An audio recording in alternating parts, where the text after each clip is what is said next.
Placement plus ஸ்கில்ஸ்க்கு வந்து நீங்க நினைக்கிற மாதிரி ஒரே ஒரு பாயிண்ட் தான் டிஃபரன்ஸ் இருக்க மாதிரி தெரியும். ஆனா மேஜர் டிஃபரன்ஸ் பாத்தீங்கன்னா 20 to 30 பாயிண்ட்ஸ் டிஃபரன்ஸ் இருக்கும். செக் பண்ணிட்டு இருந்தேன், அது நான் பார்க்கல, எதுவும் நினைச்சுக்காதீங்க.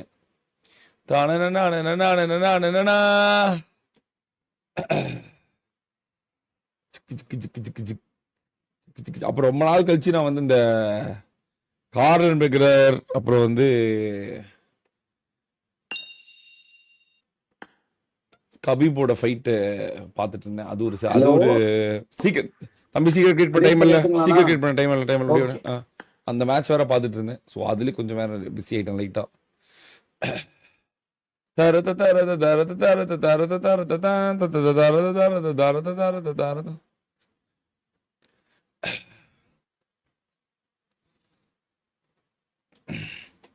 Bro, how points you are giving on each team? I am new, so that bro. அது ஒண்ணு இல்ல. ஃபர்ஸ்ட் வரவங்களுக்கு 10 பாயிண்ட், செகண்ட் வரவங்களுக்கு 9 பாயிண்ட், தேர்ட் வரவங்களுக்கு 8 பாயிண்ட், ஃபோர்த் வரவங்களுக்கு 7 பாயிண்ட், ஃபிஃப்த் வரவங்களுக்கு 6 பாயிண்ட். ஓகேவா? இந்த டாப் 5 வரவங்கள எவ்வளவு கீழ் எடுக்கிறாங்களோ அது பேஸ் பண்ணி பாயிண்ட்ஸ் வந்து கால்குலேட் ஆகும். உதாரணத்துக்கு ஒரு டீம் ஜெயிச்சு 23 கீழ் எடுத்துருக்காங்கன்னா 23 + 10 33 பாயிண்ட், 33 பாயிண்ட்ஸ் அவங்க எடுக்கிறாங்க ஒரே மேட்ச்ல. அடுத்து செகண்ட் டீம் வந்து 40 கீழ் எடுத்துருக்காங்க, ஆனா ரெண்டாவது தான் எடுத்துருக்காங்கன்னா 40 + 9 49 பாயிண்ட். ஸோ அதனால இதுல வின்னிங் எவ்வளவு முக்கியத்துவம் இருக்கோ அதே அளவுக்கு இதுல வந்து கில்ஸ்க்கும் இம்பார்ட்டன்ஸ் இருக்கு. இப்போ ஒரு டீமால வெறும் கில்ஸ் மட்டும் எடுக்க முடியுது, அவங்களால வின்ஸ் எடுக்க முடியலன்னா அவங்க -10, அதாவது 10 பாயிண்ட்ஸ் அவங்களுக்கு கிடைக்காம போயிடும். ஜெயிக்கிற டீம் 10 பாயிண்ட் எடுத்துக்கோங்க. ஸோ கில்ஸ் அண்ட் வின்ஸ் வந்து ஈக்குவலா பேலன்ஸ் ஆகும். இது வந்து கான்கர் புஷோட டாப் 100 லாபி மாதிரி. கில்ஸ் எடுக்கணும், வின் எடுக்கணும், அப்பதான் பாயிண்ட் கிடைக்கும். வெறும் கில்ஸ் மட்டும் ரஷ் புஷ் மட்டும் ஆட முடியாது, அதே மாதிரி வின்ஸ் மட்டும் கேம்ப் அடிக்க முடியாது. ஸோ இட் இஸ் நேற்று நடந்தது வந்து கான்கர் போறதுக்கான ஒரு மோடு தான். டாப் 500 போறதுக்கு வெறும் பாயிண்ட் எடுத்தா மட்டும் போதுன்ற மாதிரி. ஆனா இன்னைக்கு எடுக்கிறது கான்கர் 500 போயிட்டோம், இன்னைக்கு டாப் 100 போகணும், அதுக்கான ஒரு இதுதான் இது. ஆளும் காத்திருக்கிறேன் காலையில் இருந்து. வா ஃபார்மேட் விவேக், வாடா. நன்றி. Thank you so much bro, thank you so much for the super chat. நன்றி. பாரு மக்கள் எல்லாம் பாராட்டுற, அதுக்கெல்லாம் பரிசு கொடுக்குற, எங்களுக்கு ஒரு பரிசு கொடுக்க மாட்டேங்கிறியா பாத்தியா? சரி பரவாயில்ல ப்ரோ. 10 டேஸ்ல பவுண்டி வார் இருக்கும். பவுண்டி வார் இருக்கும், கண்டிப்பா பவுண்டி வார் இருக்கும். இன்னைக்கு வந்து பாயிண்ட் சிஸ்டம் எதிரும். உதாரணத்துக்கு ஃபர்ஸ்ட் மேட்ச்லயே 50 பாயிண்ட், நேத்து வந்து மொத்தமாவே 50 பாயிண்ட் எடுக்க முடியாது. ஆனா இன்னைக்கு ஃபர்ஸ்ட் பாயிண்ட் 50 பாயிண்ட் எடுக்க முடியும். 300-400 பாயிண்ட் போகும்பா இன்னைக்கு கொஞ்சம் அடிக்கிற டீமை பார்க்கலாம், அந்த டீம் ஜெயிக்குதான்னு பார்க்கலாம், எல்லாமே இருக்கும். மதன் எப்பவும் கம்யூனிட்டி போஸ்ட்ல மெசேஜ் பண்ணுனா பாப்பியா ப்ரோ? பாப்பேன் ப்ரோ. நாளைக்கு வந்து பவுண்டி டிராஃபி வைங்க ப்ரோ. சதீஷ் நாளைக்கா ப்ரோ? நான் இப்ப இன்னைக்கு சொல்லக்கூடாதுல, இன்னைக்கு சொல்லிட்டோம் அப்படின்னா நம்ம வந்து எல்லாத்துக்கும் நான் வந்து குரூப்ல வந்து கரெக்டா 7 o'clock இல்லைன்னா 7:30 தான் சொல்லுவேன். என்னன்னே நான் இன்னைக்கு அப்பதான் சொல்லுவேன். அது வரைக்கும் இது வந்து பிளேஸ்மெண்டா இல்ல இது வந்து பவுண்டியா இல்ல அது சொல்லவே மாட்டேன். நான் கரெக்டா அந்த 7 மணிக்கு தான் சொல்லுவேனே, குரூப்ல போடுவேன் இன்னைக்கு இந்த வாரம் அப்படின்னு. ஏன்னா எல்லாரும் வந்து எல்லாத்துக்கும் பிராக்டிஸ் பண்ணணும், ரெடியா எல்லாத்துக்குமே ரெடியா இருக்கணும். சொன்ன உடனே அதுக்கேற்ற மாதிரி டீம்ஸ் இது பண்ணிக்கணும், கரெக்டா ஆடணும், பிளான்ஸ் எல்லாம் போடணும் அப்படின்ற மாதிரி. இன்னைக்கே சொல்லிட்டா நாளைக்கு வந்து அதோட சுவாரஸ்யம் குறைஞ்சிடும் தான் நான் எதுவுமே சொல்றது இல்ல. நாளைக்கு தான் தெரியும் என்ன வாருன்னு. நான் முடிவு பண்ணிட்டேன், நான் எழுதி வச்சிருக்கேன். நாளைக்கு தான் மறுபடியும் லைவ் வரும்போது தான் சொல்லுவேன் நாளைக்கு என்ன வாருன்னு. ப்ரோ ஒவ்வொரு பொசிஷனுக்கும் ஒரு பாயிண்ட் தான் டிஃபரன்ஸ் இருக்கு, இன்னும் கொஞ்சம் டிஃபரன்ஸா இருந்தா நல்லா இருக்கும் ப்ரோ. ஜார்வி பிஜிஎம்ஐ ஓகே தல புரியுது, நீங்க சொல்றது எனக்கு புரியுது. பட் ஆனா நீங்க நியூ டு பிஜிஎம்ஐயா இல்ல நியூ டு வாரான்னு எனக்கு தெரியல. பிளேஸ்மெண்ட் பிளஸ் ஸ்கில்ஸ்க்கு வந்து நீங்க நினைக்கிற மாதிரி ஒரே ஒரு பாயிண்ட் தான் டிஃபரன்ஸ் இருக்க மாதிரி தெரியும். ஆனா மேஜர் டிஃபரன்ஸ் பாத்தீங்கன்னா 20 to 30 பாயிண்ட்ஸ் டிஃபரன்ஸ் இருக்கும். அது எப்படி சொல்றேன் அப்படின்னா, இப்போ உதாரணத்துக்கு வந்து ஃபர்ஸ்ட் எடுக்கிற டீம் வந்து 40 கில் பண்ணிருக்காங்கன்னா செகண்ட் எடுக்கிற டீம் பாத்தீங்கன்னா 15 கில் தான் பண்ணிருப்பாங்க. அப்போ அவங்க 15 + 9 பாத்தீங்கன்னா வெறும் 24 பாயிண்ட் எடுத்திருப்பாங்க. ஆனா ஃபர்ஸ்ட் எடுக்கிற டீம் வந்து 10 + 40 50 பாயிண்ட் எடுத்திருப்பாங்க. அப்ப கணக்கு போடுங்க, 50 + 26 எங்க பாயிண்ட் 24 பாயிண்ட் டிஃபரன்ஸ்ல இருக்கும். சோ அதனால நீங்க நினைக்கிற மாதிரி 1 பாயிண்ட் 2 பாயிண்ட் டிஃபரன்ஸ் எல்லாம் கிடையாது. நீங்க பார்க்க புரியும் உங்களுக்கு. மேபி நியூவா இருக்கனால உங்களுக்கு புரியாம இருக்கலாம், பார்க்க புரியும். மதன் இப்போ ஒரு team high kills but not in top 5 means அவங்க கில் பாயிண்ட்ஸ் மட்டும் தான் கால்குலேட் ஆகுமா? கால்குலேட் ஆகாது. டாப் 5 வரவங்க மட்டும்தான் கால்குலேஷனுக்குள்ள எடுத்துக்கொள்வோம். இது பீஜமையோட பாயிண்ட் சிஸ்டம். டாப் 5 எப்படி டாப் 100ல நம்ம இருக்கும்போது டாப் 5 வந்தா மட்டும்தான் நமக்கு பிளஸ் கொடுப்பாங்க, டாப் 5 இல்லாம போனா மைனஸ் கொடுத்துருவாங்களோ அந்த மாதிரி டாப் 5 வரவங்க டீமுக்கு மட்டும்தான் கால்குலேஷன் எடுத்துக்கொள்ளப்படும்.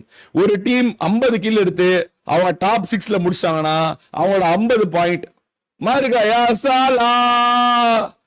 அதாவது அவங்க கில்லும் எடுக்கணும், அதே சமயத்துல வின்னும் எடுக்கணும். சோ இது ரெண்டு ஈக்குவேஷன் ஈக்குவல். அவங்களுக்கு கேம் சென்ஸ் இருக்கணும், அதே சமயத்துக்கு ஃபயர் பவர் இருக்கணும். அவங்க 60 கில் எடுத்தாலும் டாப் 6ல முடிச்சாங்கன்னா அந்த 60 பாயிண்ட் கணக்கில் எடுத்துக்கொள்ளப்படாது. டாப் 5 வந்தாதான் அந்த 60 பாயிண்ட்டும். So I hope you understand.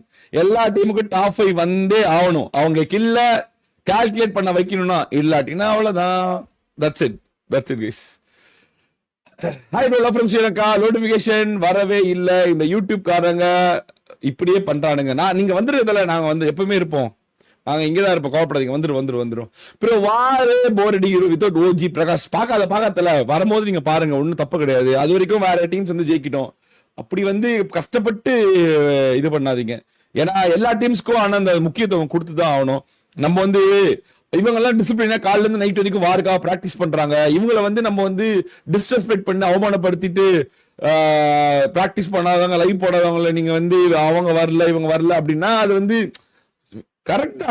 OG is nice, but ஆனால் இதனால எஃபர்ட் போடுறவங்களுக்கும், இப்ப நீ ஒரு இடத்துல உழைக்கிற, ஓடா தேயிற, காலையில நைட் வரைக்கும் பிராக்டிஸ் பண்ற, உன்னை மதிக்காம வந்து இன்னொருத்தவங்களுக்கு கொண்டு போய் பதவி கொடுத்தா உனக்கு எப்படி இருக்கும்? அந்த மாதிரிதான் டிசிப்ளின் தான். டேலண்ட் வச்சு ஒன்னும் பிரோஜனமும் கிடையாது. Discipline maths a major impact. வாழ்க்கையோட மிகப்பெரிய ஒரு இதே டிசிப்ளின் தான்.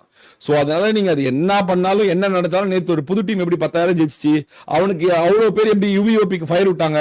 அதுதான் பீஜமை. அதுதான் டிசிப்ளின் கிடைச்ச வெற்றி. அதுதான் வேலை செய்யறவங்களுக்கு கிடைக்கிற வெற்றி. இங்க எல்லாத்துக்கும் பொதுவா இருக்கிறது ஒண்ணுதான், வேலை செய்யணும். காலைல இருந்து நைட் வரைக்கும் வேலை செஞ்சா அவங்களுக்கு வந்து அவங்க நினைச்சு பார்க்கறத விட அதிகமா கிடைக்கும். தட் இஸ் நைஸ்னா, அவ்வளவுதான். வா வெல்கம். Big fan bro. அதே மாதிரி டீம் 1 10 kills, செகண்ட் டீமுக்கு 10 kill. அதே மாதிரி #1 team 10 kills-உம் டீமும் 10 kills எடுத்திருந்தா ஃபர்ஸ்டுக்கு 20 பாயிண்ட்ஸ், செகண்டுக்கு 19 பாயிண்ட்ஸ். இந்த ப்ராபபிலிட்டியும் இருக்குல்ல ப்ரோ. ஆனா அப்படி எடுக்க முடியாதுல்ல. அப்படி வந்து எடுக்க மாட்டாங்க. ஃபர்ஸ்ட் டீமும் செகண்ட் டீமும் ஒரே இதுல எடுக்க முடியாது. 10 கில்ல எடுக்க மாட்டாங்க. அப்படியே எடுத்தாலும் 5 மேட்ச்ல அடுத்த மேட்ச்ல மாறிடும், கண்டிப்பா மாறிடும். பிடிஎஸ் காம்படிட்டிவ் போற ஐடியா இருக்கா? இப்பதான் மொபைல் டீம் ஒன்னு கிரியேட் பண்ணிருக்கோம். ரெண்டாவது டீம் கிரியேட் பண்றதுக்காக we are finding people. பாப்போம், லெட்ஸ் see. அது எப்படி அமையுதோ அதுக்கேற்ற மாதிரி நம்ம இது பண்ணிக்கலாம். ஓஜி வருவாங்க தல.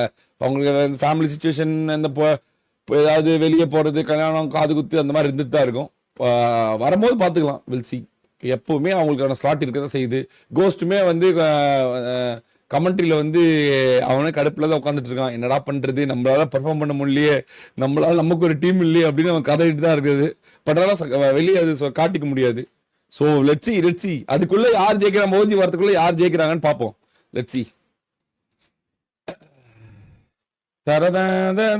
கிவ் சிடி அட்வான்டேஜ் ப்ரோ. அதான் இருக்கு 10 பாயிண்ட், 9, 8, 7, 6, 5 அந்த மாதிரி 6 பாயிண்ட் வரைக்கும் இருக்கு.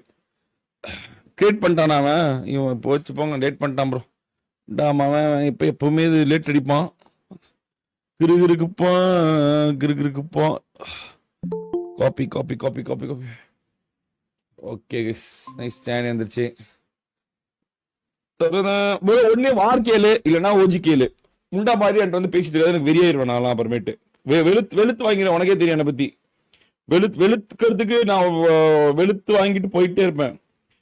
நான் பாட்டுக்கு மிஷின் பண்ணிட்டு இருந்தேன். சும்மா வந்து என்ன பிடிச்சி வார் போட்டுன்னு சொல்லிவிட்டு, இப்ப வந்து வார் போட்டு நான் போய் எல்லாத்தையும் ஸ்பான்சர் பிடிச்சி எல்லாம் இது பண்ணிட்டு ரெடி பண்ணிட்டு, இப்ப வந்து நீ அது வேணும் இது வேணும் கேட்டு இருந்தீங்கன்னா அப்புறம் ரொம்ப நல்லா இருக்காது. அவ்வளவுதான் சொல்லுவேன். ஒரு அளவுக்கு தான். அப்போ ஒரு கட்டத்துக்கு மேல யூ நோ அபவுட் மீ. நான் அப்புறம் வெளுக்க ஆரம்பிச்சேன்னா அப்புறம் உண்மையாலே வெளுக்க ஆரம்பிச்சிருவேன். டிசிப்ளின் இல்லாதவங்களை பத்தி எனக்கு பேசுறதே முதல்ல எனக்கு பிடிக்காது. நீ வந்து அதை பத்தி பேசிட்டே இருந்தீங்கன்னா நீ ஏதோ என்கிட்ட வாங்கிட்டு போறேன்னு அர்த்தம். அது ஞாபகம் வச்சுக்கோ. அது ரொம்ப ரொம்ப முக்கியம். அது என்கிட்ட எனக்கு பிடிக்காது. அது ஒண்ணுதான். லைஃப்லயே நான் ரொம்ப பெருசா யோசிக்கிறது கருதும் டேலண்ட்டை விட டிசிப்ளினை தான் பெருசா எப்பயுமே நினைக்கிறது. அது அது இது நிறுத்திக்கிறது பெட்டர். ஒரு அளவுக்கு தான் சம்டைம் அதுக்கு மேல கண்ட்ரோல் பண்ணாம நான் போயிட்டேன் அப்படின்னா அப்புறம் ஒரு மாதிரி ஆகி போயிடும். புரிஞ்சுக்கணும். நானே அதை தவிர்க்கிறல்ல, அது தவிர்க்கும் போதே நீங்களே அதை புரிஞ்சுக்கிட்டு பெட்டரா ஓகே ஃபைன் மகன் ப்ரோ கேட்டது பண்றாரு, போடுறாரு, எஃபர்ட் போடுறாரு, எல்லாமே பண்றாரு, பிரைஸ் உடனே கொடுக்குறாரு, கரெக்டா புது டீம்ஸ் வந்து இது பண்றாரு, டிசிப்ளினா இருக்கிறாரு, அதோட படிக்கிறது நல்லது. இது கொண்டு வா அது கொண்டு வா, இல்லாதது என்கிட்ட கேட்க கூடாது. இல்லாதது என்கிட்ட கேட்டா வந்து நான் இருந்தா நான் கொடுத்துருவேன், இருக்கலாது என்கிட்ட கேட்டீங்கன்னா கொடுக்கறது கஷ்டம். என்னை பொறுத்த வரைக்கும் நீங்க எதை கேட்டாலும் நான் கொடுத்துருவேன். நான் காலில இருந்து நைட் வரைக்கும் 24 மணி நேரம் இங்கேயே உட்கார சொன்னாலும் நான் உட்காந்துருவேன். டிசிப்ளினா உட்காரணும், சாப்பிடக்கூடாது, ஸ்டீம் போடக்கூடாது அப்படின்னா கூட நான் உட்காந்துருவேன். இன்னொன்னு இல்லாத பத்தி கேட்டீங்கன்னா எனக்கு கோவம் தான் வரும். நான் சொல்லிட்டேன் ஆக்சுவலா 2 கேளு. ஒண்ணு என்ன மட்டும் இருக்கிறத வந்து கேளு. என்னால முடிஞ்சது நான் எப்பவுமே பண்ணுவேன். என்னால முடியாது இன்னொருத்தங்களை போய் பண்ண வை, இன்னொருத்தங்களை போய் நீ வந்து கம்பல் பண்ணு அப்படின்னு சொல்லாதீங்க. அது எனக்கு வராது. நான் அந்த மாதிரி கிடையாது. அவ்வளோ.